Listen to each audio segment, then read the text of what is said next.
Hello, my lovely people. It's Queen Agnes. Welcome to QueenTv, where I encourage you to be earnest, ambivalent, and overall empowered. As you can tell by the title, I am here for part 2 of the truth behind Christmas video reaction that I was doing. So without further ado, because the video is very long, I'm gonna just get straight to the point. So I'm gonna start screen recording.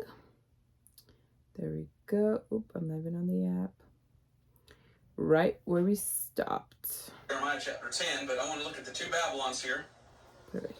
And look what it says here in the two Babylons on page 96. It says here, the Christmas tree, now so common among us, was equally common in pagan Rome and pagan Egypt. Okay. In Egypt, that tree was the palm tree. In Rome, it was the fir. The palm tree denoting the pagan Messiah as Baal Tamar, or Baal Tammuz. This would be Baal, and Tammuz was his son. The fir referring to the Baal Berith. So this here tells us that those pagans used to have Christmas trees. Only it wasn't about Christ, it was about their pagan false god Saturn. And they used to build trees or decorate trees for him. Now, let's go to Jeremiah chapter 10 and ask the question, does the Bible have anything to say about Christmas trees? You know, I know a lot of Christians that they put up Christmas trees every year. Mm-hmm. And I don't want to preach on this really because I don't want to take away their fun, because it really is fun to sit around and decorate a tree. Mm-hmm. But does that come from the Bible? Or does that come from paganism? Well, what does the Bible say? Jeremiah chapter 10. Yeah. I'll begin reading in verse 1. Hear ye the word which the Lord speaketh unto you, O house of Israel. Thus saith the Lord, learn not the way of the who? Of the heathen. Learn not the way of the heathen. And be not dismayed at the signs of heaven, for the heathen are dismayed at them. For the customs of the people are vain. So here is a custom that the heathen, the pagans, the lost people who worship the Babylonian religion, this is a custom that they keep. Watch this. Verse 3, for the customs of the people are vain, for one cutteth a tree out of the forest, the work of the hands of the workmen with the axe. They deck it with silver and gold, they fasten it with the nails and with hammers, that they move it not.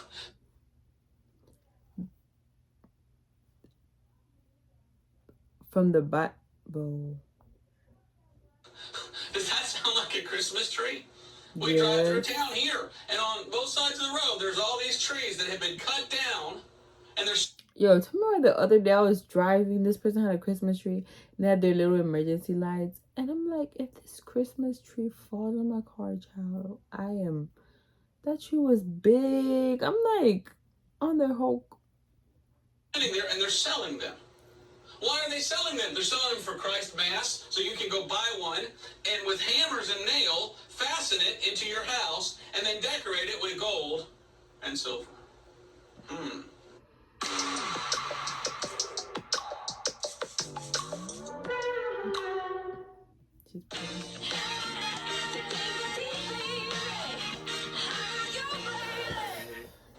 Sounds a lot like the custom that people do today of a Christmas tree. Mm-hmm. And it says here, verse 5, they are as upright as the palm tree, but speak not. They must needs be born. Must needs be born. They must be carried. What is the story of Christmas? Why, many TV shows tell you, go out and get a Christmas tree. And many people go out in the forest and find it and cut it down, and then they put it on their back, and they carry it to the car, and then take it home, and do this exact custom that the heathen did. But people are so lazy nowadays. So this is a pagan practice of decorating a Christmas tree, of putting up a Christmas tree. Wow. And look what it says here. It says there, it is a palm tree in verse 5. Well, I just read you, the Christmas tree, now so common among us, was equally common in pagan Rome and pagan Egypt. In Egypt, that tree was a palm tree. So this is an Egyptian custom of celebrating a mystery religion. See? You say, oh no. This is another thing. All these false and pagan things and religions that are non-Christian, they all in one way are alike. And it's just funny that they don't see that. They have all these different customs and traditions that they do that are basically the same. It's just that they have different names or different like things, but like it's still the same thing. Like this whole thing with the Christmas tree, like he's mentioned 3 things: the Egyptians, the who were the Catholics, someone else who were doing these customs. Like most of them, they have the same thing. It's just like I don't know. And so us Christians are trying to follow along this line. No, we can't follow a line with paganism, bro. You just took away my Christmas tree. I'm not taking anything. I just wanted you to see the truth and then let you decide for yourself. I personally never had a Christmas tree. I thought that thing was pointless. I thought that was a waste of money. Like, even Christmas lights, having them up. What do you want to do? Do you want to remember Jesus Christ because Jesus is the reason for the season and his birth? Or do you want to allow the Right. Remembering Christ has nothing to do with those lights. The Christmas tree, what does that have to do with remembering Christ? Oop, I just skipped the whole video. Pope Paul the Sixth officially created the Feast of Saint Nicholas, removed from the Roman Catholic calendar. A log, but when you burn the Yule log, you're this here verse. Hello, it's Ratman. Thanks, Ratman. Just skipped. Envía dinero al extranjero con Remitly. Te prometemos que llegará a tiempo. I can read that because it's They Spanish. are as upright as the palm tree, but speak not. They must needs be. Okay, we're a little bit. I just read you. The Christmas tree, now so common among us, was equally common in pagan Rome. You say, "Oh no, Brother Brecker, you just took away my Christmas tree." I'm not taking anything. I just want you to see the truth and then let you decide for yourself. What do you want to do? Do you want to remember Jesus Christ because Jesus is the reason for the season and his birth? Or do you want to allow the Catholics and the pagans to teach us customs of the heathen that we should probably not do because they don't honor Jesus? They honor Baal. Satan. Read you some more here. Talking about this, it says... I feel like I'm so low, like I should be standing now. But I'm kind of tired. Let me get over here too. Among the Sabaeans of Arabia, okay, this is the Muslims, who regarded the moon and not the sun as the visible symbol of the favorite object of their idolatry, the same period was observed as the birth festival. Even the pagan Muslims, well, they were Muslims then, they were Arabs before that. Like, okay, do you guys see what I mean? Even like the Christmas day, all of these different paganisms, like the Babylonians, he said the Egyptians, now he's saying the Muslims, like they all have the same like days and stuff and things, but they just have different names for it. Like he's been saying about this date, so many gods were born on these dates. On the 24th, celebrated and we want to put God in there, Christ in there with them. The Saxons, as well known, regarded the sun as a female deity and the moon as a male. It must have been the birth date of the Lord Moon, therefore, and not of the sun, that was celebrated by them on the 25th of December.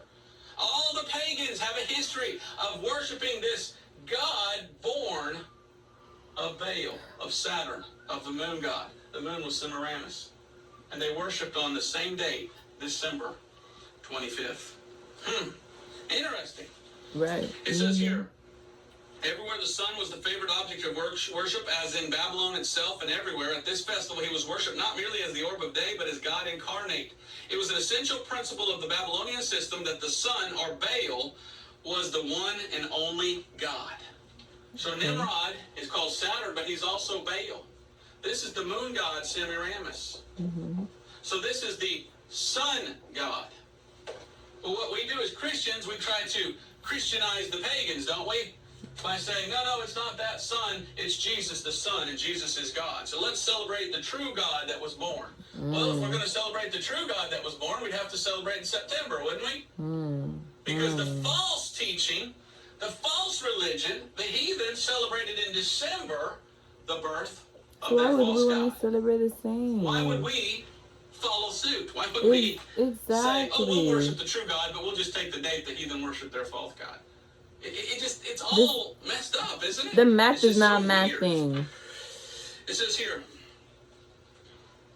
when therefore Tammuz was worshipped as God incarnate, also like that he this was video. incarnate of the sun. It was no mere astronomic festival then that the pagans celebrated the winter solstice. The festival at Rome was called the Feast of Saturn. The feast, as regulated by Caligula, lasted 5 days, whose reigns were given to drunkenness, revelry, slaves had, and it goes on and tells about, it was the festival of Bacchus, where they had evil things going on there, orgies and other stuff. But then it says here, they would feast. Now watch this. The wassailing bowl of Christmas had its precise counterpart in the drunken festival of Babylon. Wassailing. Look up wassailing sometimes. You know, when you're celebrating Christmas, oftentimes people sing a song, "Let us go wassailing," or Old King Wenzel and how he went a wassailing.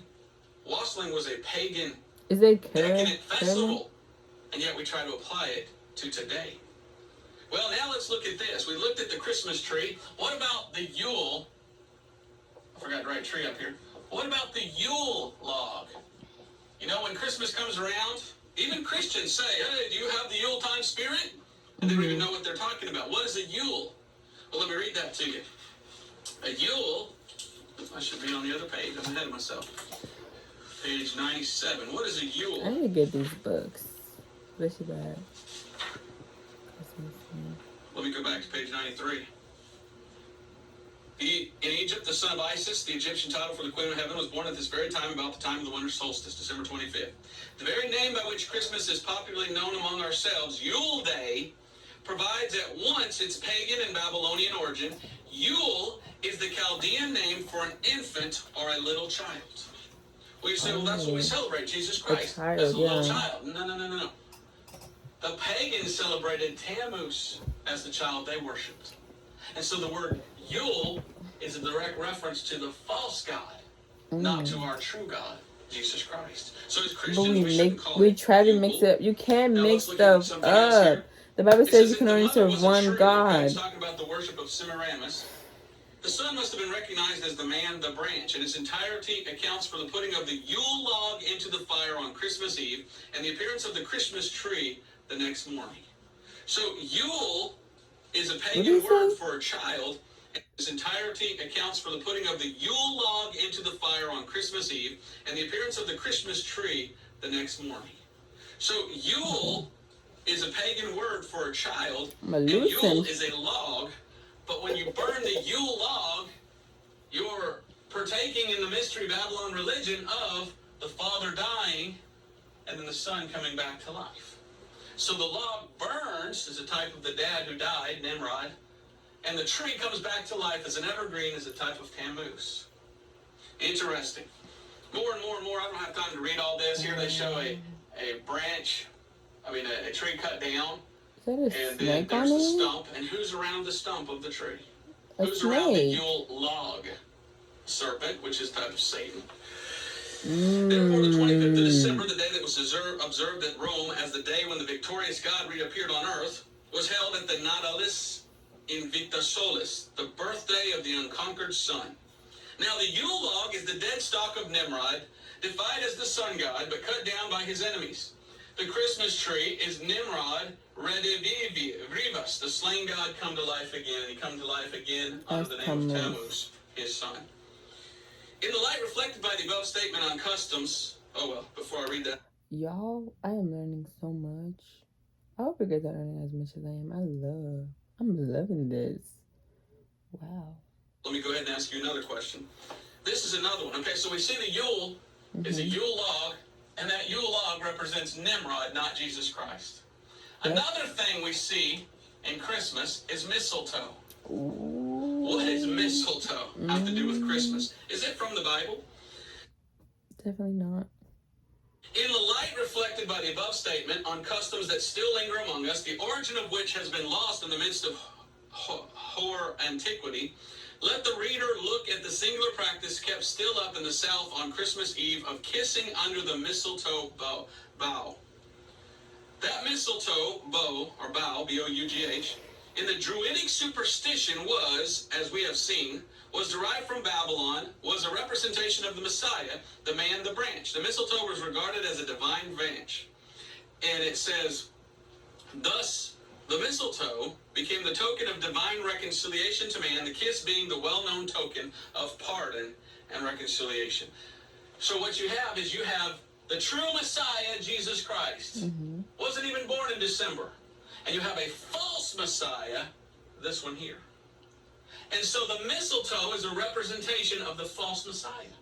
So question, when you celebrate Christmas, and you build a tree, and you have mistletoe, and you have a Yule log, which Christ are you celebrating? It's called Christmas. It's not called Jesus Christmas. So which Christ? There's the Antichrist. That certainly is an Antichrist. So what are you celebrating when you celebrate Christmas? Well, some people...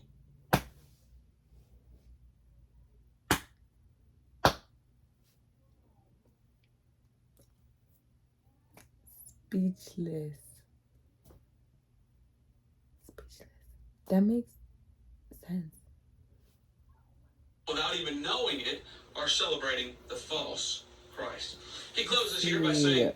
See, without even knowing it. But the thing is, once you know it, you can't unknow it. So that's why I've been in this, like, you know, before I used to celebrate it because I didn't know. But now it's like, I know. So it's, wow. Customs of Christmas still existent cast surprising light at once on the revelations of grace made to all the earth and the efforts made by Satan and his emissaries to materialize, carnalize, and degrade them. So what he says in this book is that Satan has gotten entrance into Christmas and is trying to take it over. And with the Roman Catholic Church, he has taken these old practices and poured them in together with Christianity so that people who claim to be Christians can be... It's making me weak. Oh, it's making me...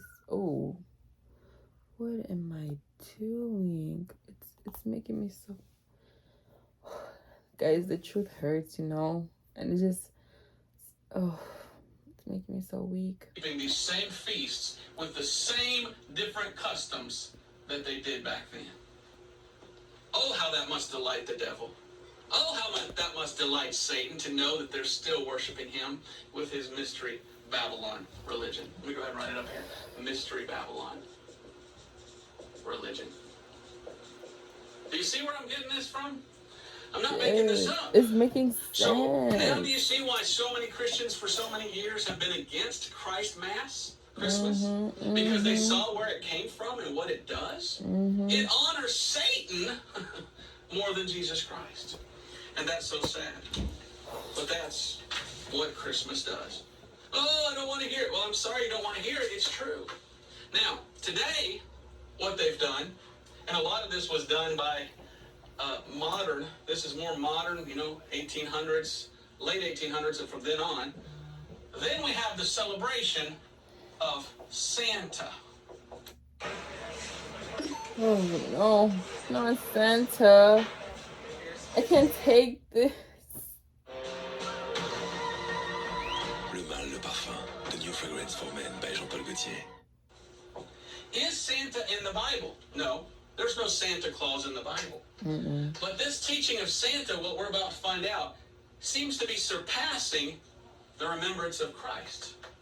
You see, if you want to celebrate Christmas as a Christian, you need to remember the manger, the true Christ, not this Antichrist that's remembered through mistletoe, Yule logs, and Christmas trees. Remember the true Christ who was born, God, the true God, Jesus Christ, not this false God of the pagans. But there's many Christians that forget the true Jesus, and they'd rather celebrate all the other customs because they enjoy it. Yeah, it's fun to get around. Because it's fun. Oh. Decorate a tree with your family. But just because it's fun doesn't mean it's right. So I'm not taking your tree. If you want to do that and you think you can honor God by doing that, help yourself. Just for me and my family, we can't. I haven't had a Christmas tree for probably 20 years. I just don't feel like that's something that would honor God and that he would want me to do. So I'm not telling you to stop. And I feel like someone would have to explain to me how. You just study and see. But over here we have... Yeah. Like, at the end of the day, it's up to you what you decide to do. But you know, realizing what I'm gonna do. Santa Claus. And this is what many people are accepting about Christmas. In the old days, when you'd say Christmas, the first thing a person would think about was, oh, Jesus. Because so many say Jesus is the reason for the season. Okay. Now, today, I think it's if Santa I say Claus. Christmas, the You first thing better you think watch about is out. Santa Claus. That's how much Santa Claus See, actually now when you think Christmas, I think it's gifts. I'm getting gifts. has been pushed through movies and through books and through secular media and newspapers and all. Everybody thinks more about Santa than they do about Christ. Or they ought to even change the name to Santa Clausbus. Honestly. Because so many people think more of Santa. You go to the stores now, which do you see? Used to be the old days, you go to stores around Christmas, there'd be the nativity scene. Yeah. Well, now people say that offends me, I don't want it. So you go to the mall, you go to stores, Santa Claus is everywhere. So Santa Claus has hijacked Christmas. And he has taken it That's why over. they have And now Xmas. Christmas, Christ's Mass, is more about Santa than it is about Jesus Christ. Would you agree? I think so. No, I would definitely agree because they literally, like, I agree. That's all I gotta know. Well, so Santa Claus, he also has another name. What is Santa Claus' name? He's called Saint Nicholas? Nick or Saint Nicholas. Oh, I was like, Now, what I'm Nick. about to teach you is going to surprise the socks off of you. Okay. And I don't know what else to do, but just present it and pray you'll accept it. Present But it. Come Santa on. Claus or Saint Nick. Now, you go to some historical places and listen to people who tell you where Saint Nick came from, and many of them say, well, Saint Nicholas was a 4th century Russian, and they say that he became a saint. Well, who made him a saint? These people. The Roman Catholic Church sainted this guy. So he was a Catholic. But who was he really? I've done a lot of studying about who Saint Nicholas was. And I want to give credit where credit is due. I went to ab1611.org, I think it was. You gotta give that credit. You gotta give that credit. Who was Saint Nicholas? Well, let's go to the Encyclopedia Britannica from 1999. It says, Nicholas's existence is not attested by any historical document.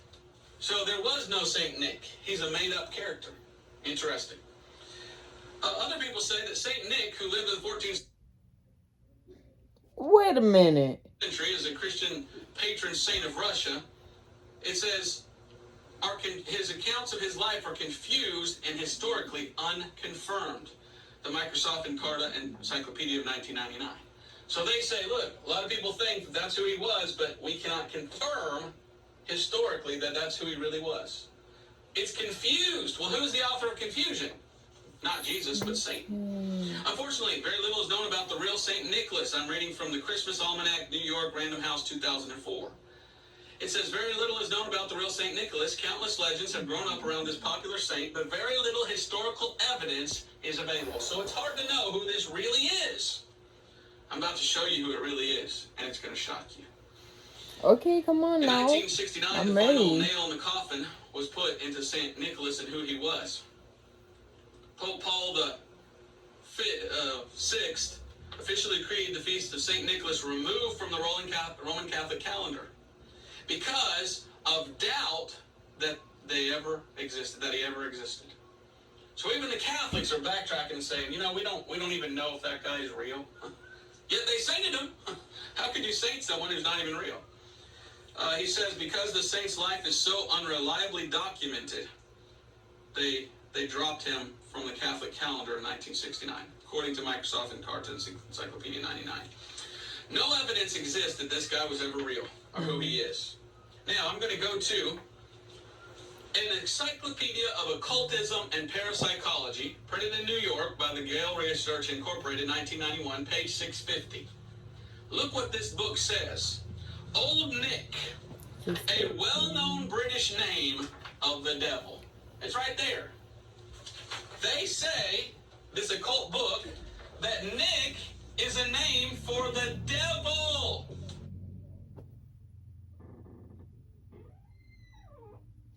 I don't think I could take this. I'm gonna have to do a part 3. This is a lot of information. But guys, I forgot what I was gonna say. Oh, yeah, if you guys want to know the truth about anything, it's not even hidden. We do not be lying. Like, he is not lying on these, the Roman Catholic Church. He's not lying. Like, I've read the Roman Catholic Church books. They literally talk about changing a lot of things and starting a lot of pagan holidays. So he's not lying. If you literally go to the source will say the truth. So who is Saint Nick? Well, we can't find any evidence that he was a man that really lived, but we do find evidence that this was a Kerastas. Genesis. Come on, and Genesis. devil. Interesting. mercy. The Concise Dictionary of English Etymology, printed in 1993, says that the word Nick is another word for the devil. It says in the Oxford English Dictionary, are you ready for this? Devil, besides the name Satan. He is also called Beelzebub, Lucifer, and in popular or rustic speech by many familiar terms as Old, you got it, Nick. Old Nick. There are so many historical accounts that this name, Old Nick, or Saint Nick, is another name for Satan, the devil. Here it comes from the book, The Origins, Last of the Wild Men, The Origins and Evolution of St. Nicholas, printed by Jefferson, McFarland and Company in 1997, page 69, written by Phyllis Seifker. It says, Nicholas is one of the most common devil names, I can't make this stuff up, in German, a name that remains today when Satan is referred to as Old Nick. So, Saint Nick ain't no saint, is he? He's Satan Nick. If you believe the Oxford English Dictionary, which I'd be inclined to believe. So we have Satan. Saint Nick is Satan. What about Santa Claus? Is it really Santa Claus? Well, actually, that word looks more like the word Satan than it does Santa. You just take the N and put it on the end, and you come up with Satan. I'm going to show you in a minute that that's what people in the occult do. They don't care if the word's spelled right as long as all the letters are there. So they'll change around letters from time to time to make it harder to identify who they're really talking about. So is this Santa Claus or is it Satan Claus? It's the devil if he's Saint Nick. Santa Claus. I'm gonna cry. Like, my eyes are Britannica tells us of the teary. Nordic mythology of the life of Santa. Sinterklaas, as he was called by many, or Santa Claus, but he was known back then as Sinterklaas, was adopted by the country's English-speaking majority under the name Santa Claus, and his legend of a kindly old man was united with old Nordic folk tales of a, listen to this, from Encyclopedia Britannica 1999, of a magician. What? No wonder they talk about magic. Satan is magic. He uses magic, signs, wonders. They're evil. But you hear on all the new TV shows and every time they have a cartoon about Santa Claus, how does he deliver all those presents? Oh, it's magic. It's Christmas magic. Yeah, because he's the devil. That's why it's magic. It says here. Yikes. He was a magician who punished naughty children and rewarded good children with presents.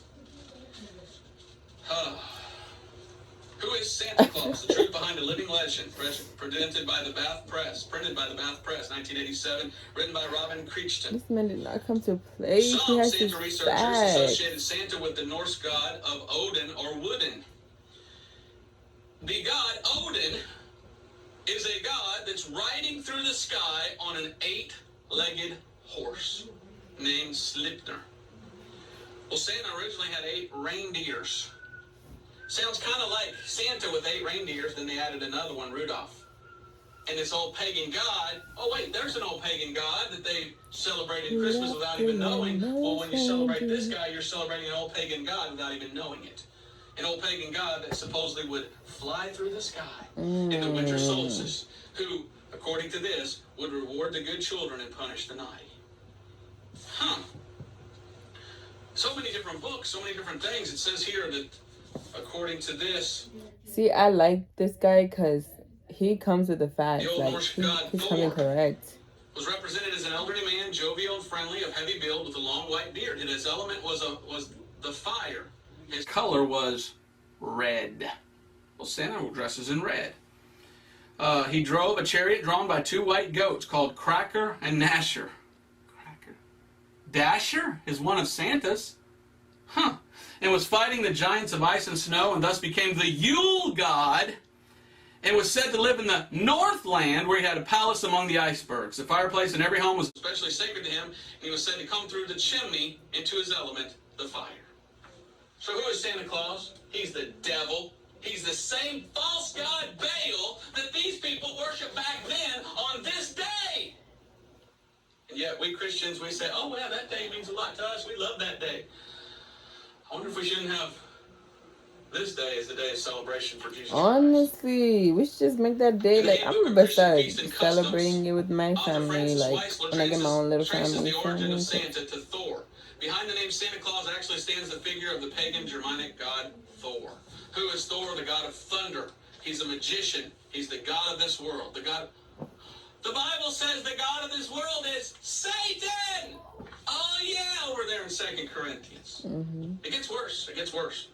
In certain German children's... It gets worse. I can't take this. It cannot get worse. I can't. St. Nicholas figure himself is the dark helper, a devil who wants to punish children. From When Santa Was a Shaman, St. Paul, Llewellyn Publications, 1995, page 105. He's also known as Black Pete, the grandfather of the modern Santa Claus. Many years ago, Santa Claus was called Black Pete, known in Holland as Zwarte Piet. This 18th century German version, and there's many Germans of Santa Claus, many versions of Santa Claus, and over the year they've all come into one single little version. So they take from all these pagan legends and apply them to Santa. And what are they doing? They're taking all the different legends of Baal, of Saturn, of Nimrod, of Tammuz, and applying them to Santa. It says here, although portrayed as the slave helper of St. Nicholas, the two are in many villages blended into one character. This figure often has the name of Nicholas or Klaus, but has the swarthy appearance of the dark helper. To the medieval Dutch, Black Peter, Zwarte Piet, was another name for the devil. You can't get away from who Santa Claus really is. He's the devil. In Denmark, Sweden, and Norway, it says there are stories connecting Santa Claus and Christmas with the devil. Well, my lovely people, I'm going to stop the video right here and come back with a part 3 because this is too much and I don't want the video to be too long.